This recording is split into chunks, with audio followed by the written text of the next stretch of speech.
On the 24th of December 1968, William Anders took this photo from the Apollo 8 mission, an image which has been declared as one of the most influential environmental photographs ever taken. But to me, it tells a story of one of technological marvel, of fragility and of hope, and of our biodiversity.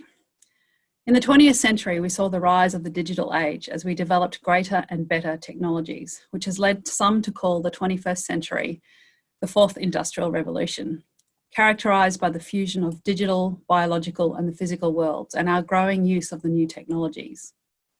When Bill Anders took this photo, the internet, artificial intelligence, machine learning, and genome sequencing were all simply things of science fiction. But 50 years later, all of these exist, and the rate of technology is accelerating. Also, in that same 50-year period, we've lost 330 species have gone extinct. And with this, the rate of extinction is accelerating. You just now need to turn to any form of media, and there is a monthly or even a weekly reminder of the current extinction crisis in which we find ourselves. Last year alone, the United Nations estimated that 1 million species are now at risk of extinction, and we are mostly to blame. If we look at the IUCN Red List, there's 13,500 animal species currently listed as conservation dependent or worse. And if we look at what we're here today to talk about, genomics or genome sequencing, less than 8% of these 13,500 species have a genome available to them. If we dive deeper into what we know is available at the NCBI, we find that we are starting to look at a wider variety of taxa across animal genomes, but still less than 6% of current or published genomes are conservation dependent. So this has led many to have this conversation about what we should be doing and how we should be developing genomes for conservation. We know that genome sequencing has come down dramatically, the costs in the last 10 to 15 year period. And in that same time period, we've seen a significant increase in whole genome sequences and other types of gene sequences available to us. At that same time period, we've had a very large amount of bioinformatics, large amounts of compute, as seen by the number of bioinformatic publications that have occurred at the same period of time. Unfortunately, what's happening now is we've got this massive increase in technology, in genome sequencing, in bioinformatics, and the compute technology required to compute large amounts of big data. And we're ending us up with a gap. On one side of the gap, we have the geneticists and genome biologists who are actively working to develop these genome libraries, to develop something that can record all forms of life that we have on the planet. On the other side of the gap, however, are the conservation managers like myself, ecologists, conservation practitioners, policymakers, all pulling their hair out about how they should be using this big data and these genome sequences in their decision making. How should they be using this information when they decide whether or not they're going to translocate some animals, or in their policy decision making in regards to species protection and habitat protection? We really need to figure out a way that by bridging this gap is key to lowering the extinction rates. And without it, we're going to struggle to make sure that the genomes that we are producing become useful to the people that need them. Managers know that genetic diversity is important. So they know that genetic diversity and inbreeding are inversely related. They know that they need more genetic diversity, or to maintain genetic diversity in the landscape within populations to make sure they can maintain adaptive potential for future change. And they also know that they need this to maintain fitness of individuals to ensure their survival. So why then are we seeing not many genomes being used in the conservation genomic space? For us here in Australia, genomes in conservation have always kind of been considered traditionally as a nice to have. Funding is not limitless, particularly in the conservation space. And what we find is that conservation managers will make decisions, and hard decisions, about whether or not they're going to protect habitat, whether or not they're going to translocate their species, going to take out the feral invasive pest species that are affecting populations. And so the last thing that they're going to spend their money on tends to be the genomic sequencing. And so what's happening is we're ending up with this gap between the genomic resources that are being made and the conservation management actions that could actually use that information and allow them to answer some pretty key biological questions, as well as some pretty complex biological questions. So if we look at our 200 vertebrate recovery plans in Australia, about 80% of them have a genetic action within the recovery plan itself, and that genetic action is targeted towards recovery of that species. But when you go and assess how many of those 200 national vertebrate recovery plans are in fact using genetic data, less than 15% of them are using genetic data at this point in time. So what does this mean for genomics in management? So when we started on this journey about how do you incorporate conservation genomics into conservation management practice, having a reference genome is great, but you don't necessarily need a reference genome for your species at hand. You can use a cogeneric species. And once we've got that reference genome, we can then create some really key information around these species.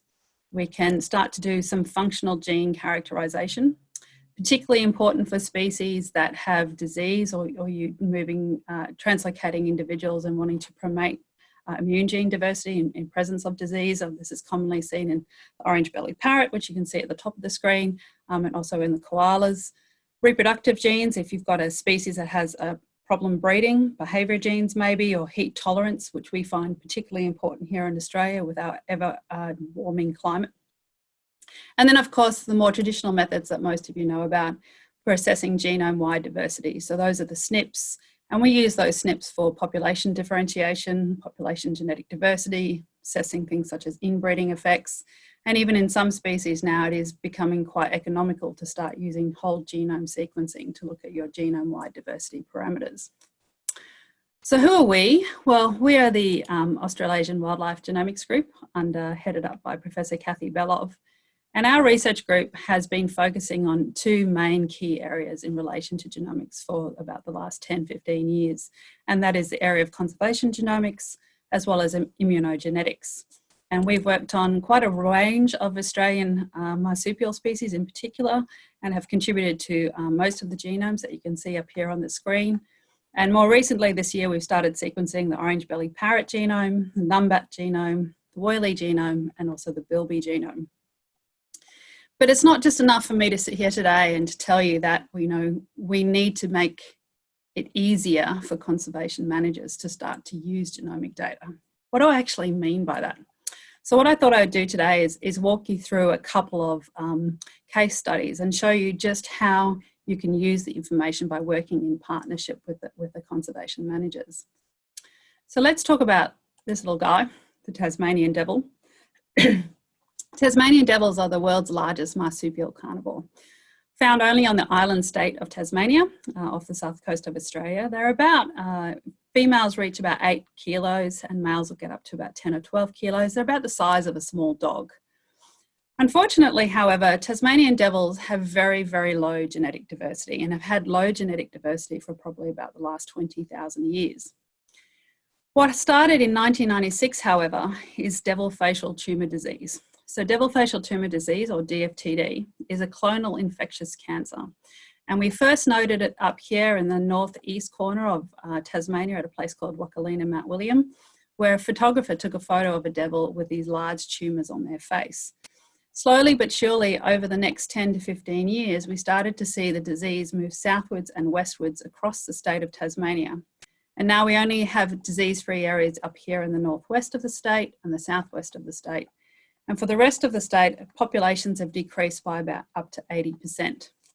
Unfortunately, in 2012, a second form of devil facial tumour disease, in fact, occurred down here in the southeast corner. And so this species is now suffering from 2 infectious clonal cancers. So what do we do? So this is Kathy Belov and myself teamed up when I was working at the Zoo and Aquarium Association back in 2010, and Kathy was at the University of Sydney, and partnering with San Diego Zoo Global and the Save the Tasmanian Devil program. We wanted to see if there was a different way we could approach the problem. So what you find is in traditional conservation research, you might have your academics or your researchers come up with a research idea. They get some funding, they do their research, they analyse their results, depending on what you find the results say. You might go back and conduct some more research, you publish it. That publication may be read, if it's open access, by some conservation managers. The research may or may not be implemented. You might have a management outcome, which may lead to a conservation outcome. So from start to finish, that can take anywhere between 8 to 15 years. In a species that is being born and dying by the age of 3, with only a 1.5 to 2 year generation time, an 8 to 15 year period is simply too long to start to implement good conservation action. So we wanted to know if we could change this and develop what we call the tools and tech approach. So could we take the management questions that we have, feed them into the research ideas, leverage our management funding into our research funding, and then have direct consultation between the researchers and the management team to try and make sure that whatever the research results we're finding could be directly implemented back into our management decision making. So we could have faster conservation outcomes based on our genetic data, while the academics and the research students went ahead and published their research data. So what does this mean for devils? So this is the approach that we started back in 2012, and we've had some pretty fantastic results to date. When we look at using genomics in the management of devils, we find that, say the Tasmanian Devil Program have an insurance population, which I'll talk about in a little bit more detail in a minute. And we released the devils to an island, but disease-free island, and then the question came about of whether or not we could start to translocate devils back into all these different populations across the state of Tasmania. And the reason we wanted to start to translocate the devils back into the wild is that we knew that these animals populations had decreased by about 80%. They live in a highly fragmented landscape, and they were starting to succumb to other pressures from roadkill, from interactions with dogs, and also due to inbreeding effects that we're starting to see at some populations. So the questions that the Tasmanian Devil program came and started to ask us was, well, if we're going to do translocations, which populations should we start with? Where should we be sourcing the devils from? What is the survival rates of the animals once we release them? Do they breed when we release them? And what we came to realise is that we could use genetic and genomic data to actually answer these questions. And today I'm going to talk to you about just 2 locations, one being down here in the island, Morar Island, off the southeast coast of Tasmania, where we released devils from the zoo population onto Morar Island in 2012, 2013, and then we translocated devils from that island up to Stony Head in 2016. However, let's take a step back. So as the disease was sweeping across the state of Tasmania, we started to go out and bring in founding animals for an insurance population, a captive insurance population. So we captured some devils up here in the north of Tasmania at a place called Narantapoo National Park in 2012, and in the southern corner at South Hastings Cave in 2005. And then the rest of the remaining devils we brought into the insurance population came very much from the west coast of Tasmania, over here in the Woolnortha area and all the way down to Strahan. However, what we then realised is that we didn't really have any genetic representation from many other locations in the state. And so then we worked really hard to try and develop a tool set so we could bring orphans into the population. And we could bring these orphans in from the rest of the state. And so the orphan program allows us to acquire devils from diseased mothers, and they come in and they go through a series of quarantine steps before they get fully incorporated into the insurance population. What we also know, though, when we look at these populations, is that there's very poor connectivity in the wild. So we have very distinct geographic differentiation in the wild devils between the West Coast animals and the East Coast animals. And so what we wanted to know was, if we took these animals from these 2 different genetically differentiated populations and we released them onto an island, onto Morar Island, how would they breed and what would the genetic admixture look like? So when we released the devils onto Morar Island in 2012 and 2013, we had a large portion of animals from the West Coast the West Coast population, and some animals from the East Coast population, and a few animals that had been in captivity from before the insurance population started. What we know, however, is that if you look here, the blue is the West Coast devils that went to Morar Island, and the red is the East Coast animals that we ended up on Morar Island. And as you can see, with the grey individuals are all the individuals that have ever been born on Morar Island.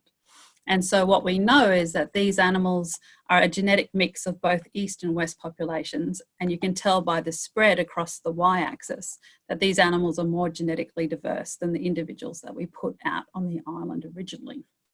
So this is work that Elspeth McLennan did during her PhD. And what Elle was able to show is that when you look at every single individual that was ever born on the island across the x-axis, and on the left axis here, we have founder representation. So how much of that individual's heritage is pure bloodline from the west coast. The pink is the east coast, and the little light peach area you can see here is the captive animals from the old zoo population. If we look at standardized heterozygosity here on the right-hand side y-axis, you can see that there's animals that have got a mixture of east and west bloodline in them, have much more higher genetic diversity or standardized heterozygosity than the individuals who are simply only from the west coast heritage themselves. However, the question then is, okay, they did genetically mix, but then is there a benefit to this mixing? So we then had some work done by Rowena Chong during her PhD. And when you look at the both neutral expected heterozygosity on the animals on Maria Island and at Woolnorth, and this is using 33 microsatellite neutral markers and MHC2 linked microsatellite markers, we can see that we have more genetic diversity on the Maria Island population than the disease-free population up in the northwest at Woolnorth in the northwest side of Tasmania. When you go ahead and look at the fecal egg count data, again, we see that there's a large proportion of uninfected animals on Maria Island compared to the infected versus uninfected on Woolnorth. And when we then look at what the number of fecal egg counts or in the grams per fecal matter, we see that the individuals with much more heterozygosity or a lower internal relatedness value for MHC2 linked microsats, these individuals have a lower fecal egg count than the individuals that are more homozygous. So what we're seeing is not only is there genetic admixture on the island itself, but there is in fact a fitness benefit to the individuals that are more genetically diverse. So the question then was, well, if we take the animals off the island and we move them to a wild site in Tasmania, what's the impact of taking that action? So this is some more work that Elle did during her PhD, and what we found is that if we look at the animals, all the animals that we have on Maria Island, you can see they're genetically different from the local incumbent population up at Stony Head. You also see that Stony Head individuals are very tightly clustered together, which is an indication that this population has much lower heterozygosity than we find at the Maria Island population. And we see that again when we look at the internal relatedness, which is simply a measure of homozygosity. The animals on Maria Island are more heterozygous than the animals that we see up at Stony Head. So the question then from the devil program was, when we release the animals, do the released devils from Maria Island go ahead and breed with the Stony Head incumbent population? And do they produce these hybrid individuals? And what do these hybrid individuals in fact look like? So what Elspeth found is that when we did the release in 2016, the cohort that was born in the first year after the release, the 2017 juveniles, the pink individuals here are the Stony Head incumbent adults. The blue are the 17 Maria Island individuals we released from the island. And the turquoise light coloured blue you can see in the middle are the offspring produced in 2017. So when you've got the very light turquoise animals clustering over here with the Maria Island adults, those are obviously a female that mated with a male she knew rather than someone she didn't. And again, we find that as well, that a number of the incumbent animals only bred with animals that were already existing in the population. What we do know though from the display of individuals you can see here in the middle between the dark blue and the pink, the juveniles, that is where they've got a hybrid. These are the hybrid individuals. So they've got one parent from Maria Island and one parent from Stony Head. And what does that mean for the animals at the site itself? And this is work both Elspeth looked at and Wan Cheng, a postdoc within our group, is actually starting to look at more closely, particularly in relation to the MHC region, and Wan will be talking about that a little later on today. But what we do know is that if you are purebred, so if you have only got Maria Island to Maria Island parents or Stony Head to Stony Head parents, then you have more homozygosity than the individuals that are hybrid. So the hybrid individuals are exhibiting greater heterozygosity than we would expect. What does that mean though? It translates to about a 1.5 times increase in genome-wide genetic diversity for the hybrid individuals and a 4.5 times increase in functional genetic diversity. So we're currently working really hard at this site. We're taking blood samples, fecal egg counts, DNA, RNA-seq, and so watch this space because there's going to be some pretty exciting results coming out in the near future. So the next question that we had was, well, we knew it would work with devils. So devils had a lot of funding and research capacity initially in that program. And we wanted to know whether we could use all that information that we developed around genetic and genomic sequencing with devils and how we could make smarter translocation decisions. Could we translate that information away from devils into another species? So let me introduce you to the bilby. This is the lesser bilby. The lesser bilby is an arid marsupial that's was found predominantly in the central region of Australia, and this is in fact the greater bilby on the right-hand side here. And the greater bilby is the light-coloured grey, browny-coloured area you can see is the old range of greater bilbies. Unfortunately, though, the lesser bilby became extinct in the 1960s, around about the time that we were putting man into space and Bill Anders was taking his photo of the Earth.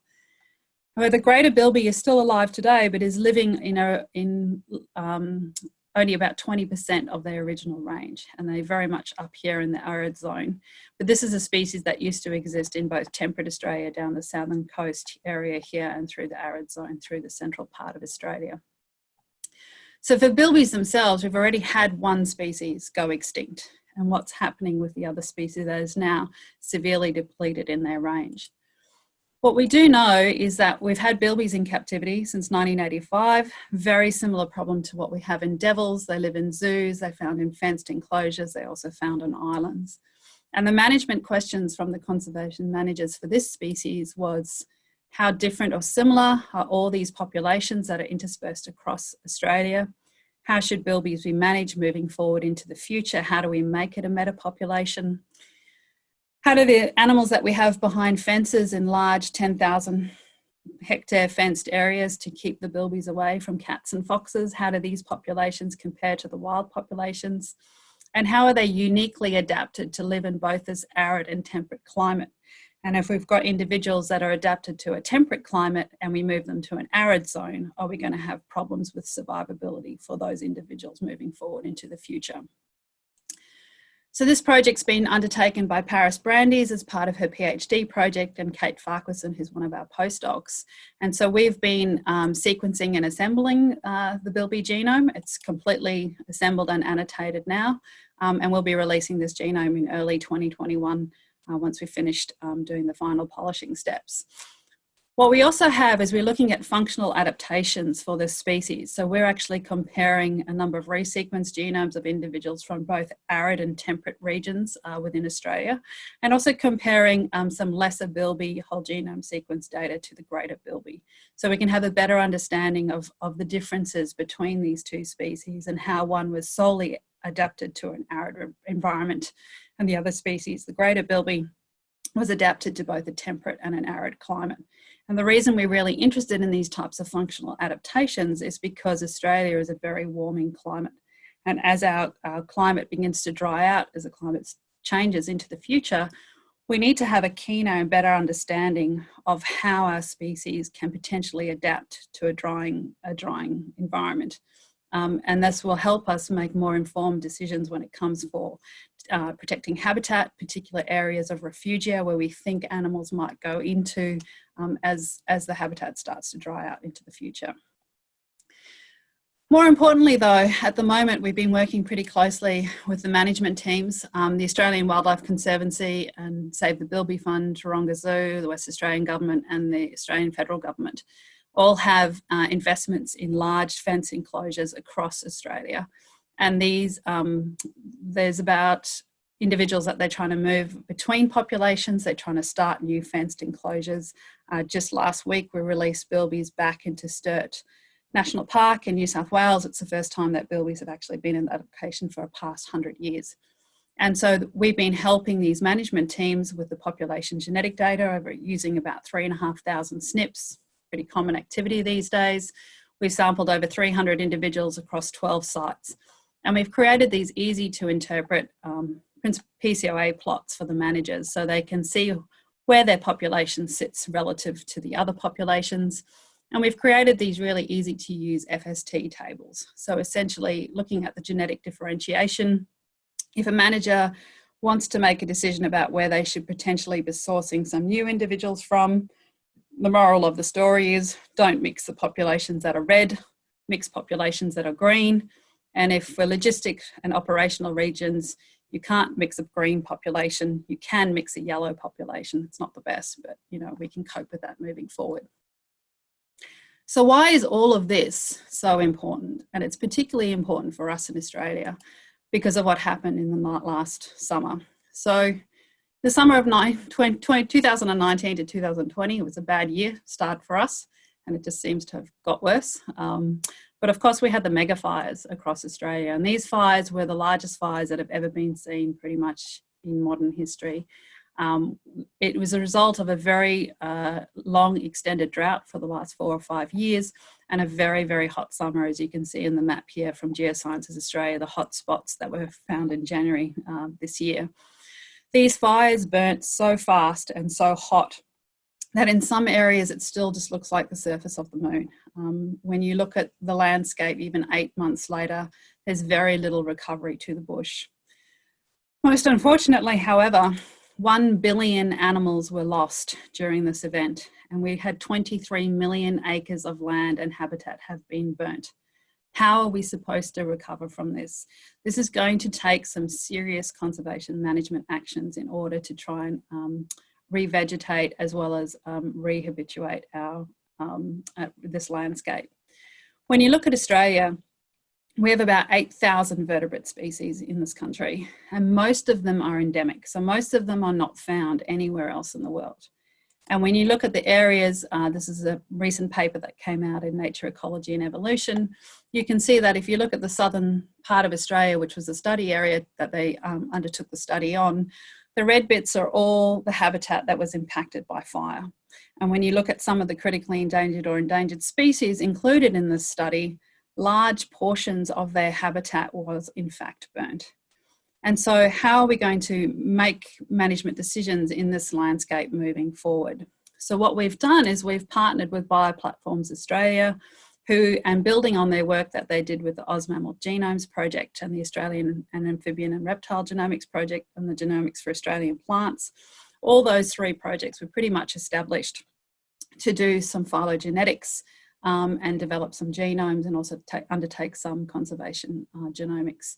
So we've developed the Threatened Species Initiative, and the Threatened Species Initiative is a little bit different from these other 3. It's designed to develop genomic resources for some of Australia's most threatened species, both plants and animals.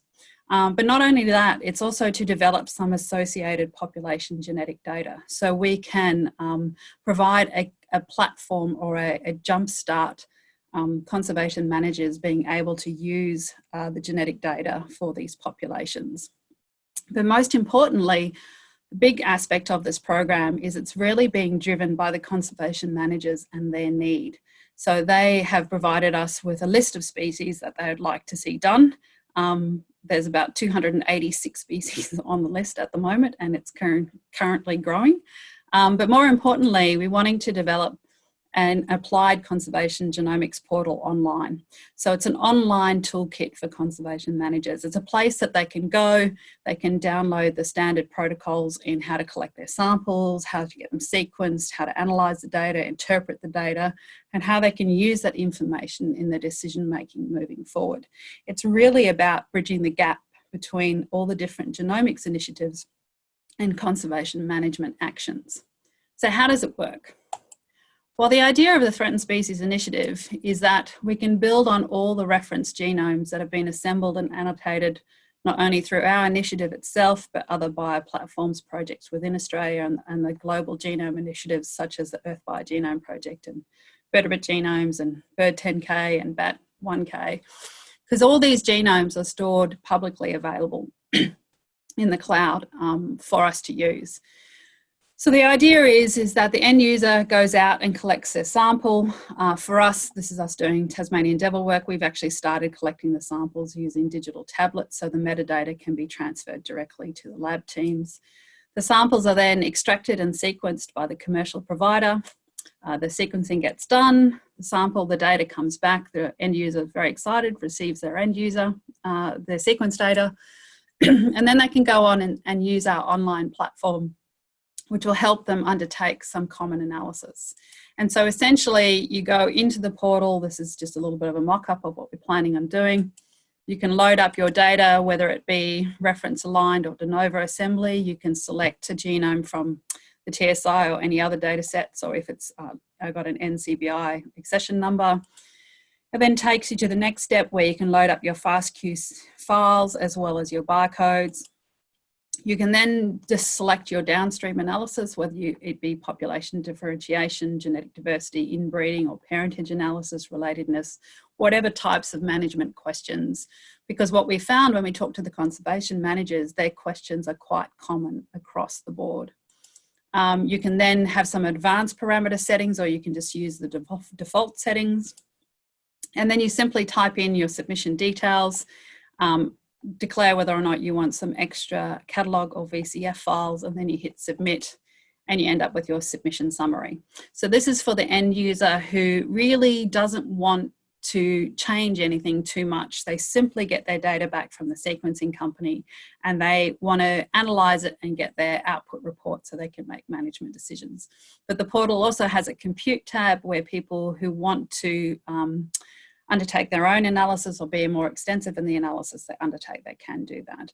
And essentially what happens when you submit your data to the portal, it fires up a high performance computer in the cloud and it lets you run your analysis quite quickly in the cloud environment and then pulls it back down and provides you with your report. So you get a very friendly end user report, receives their data, easy to interpret format, and then it allows the conservation managers to then go on and simply undertake their translocations or make their management decisions. So you look at that and you think, oh, it's all very good in theory, but how does it actually work? So this is us collecting devil samples at the end of January every year. The data, as I said, is collected on a digital tablet. The information is sent to the lab along with the samples where they're extracted. We then run it through our online portal system. We send it back to the guys on the ground and they make their translocation decisions. So we're collecting the samples at the end of January and we're translocating the devils in June. So that is this period of 4.5 months, which at the moment is as fast as we can get it. And the longest time is in fact getting the sample sequenced. So we're going to be working on how we can speed up that process.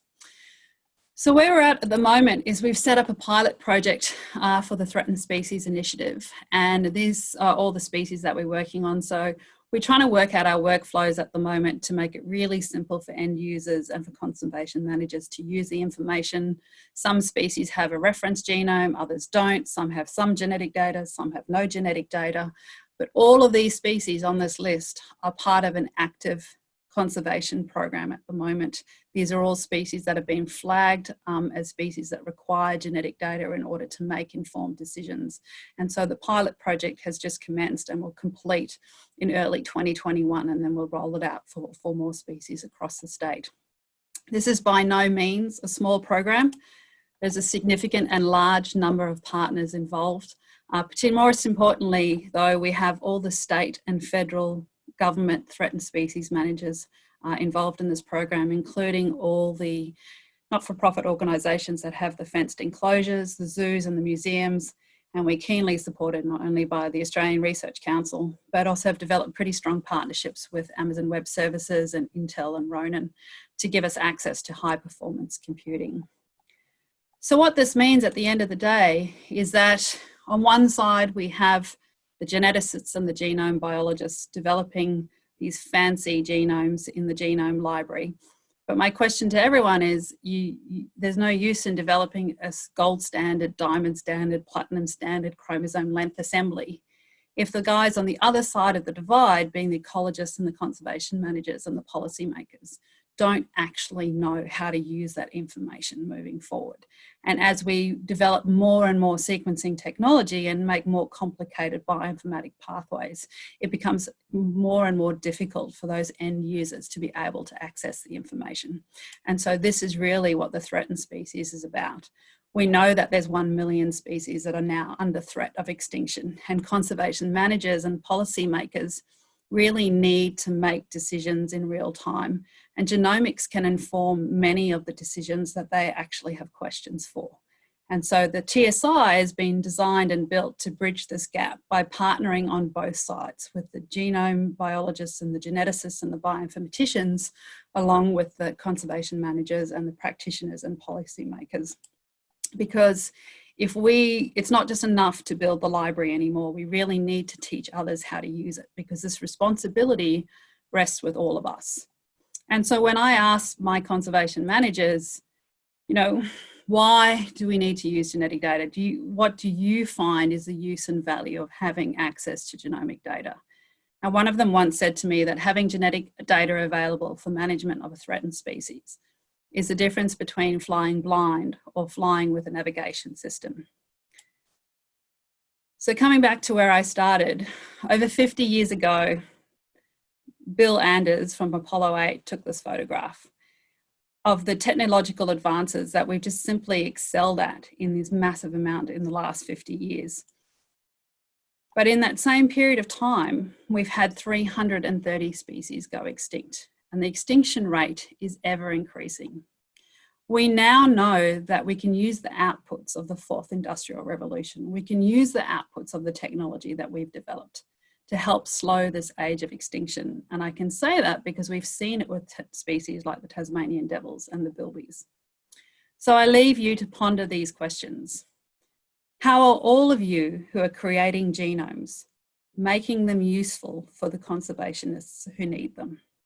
How are your actions making an impact? And more importantly, what will our planet look like 50 years from now?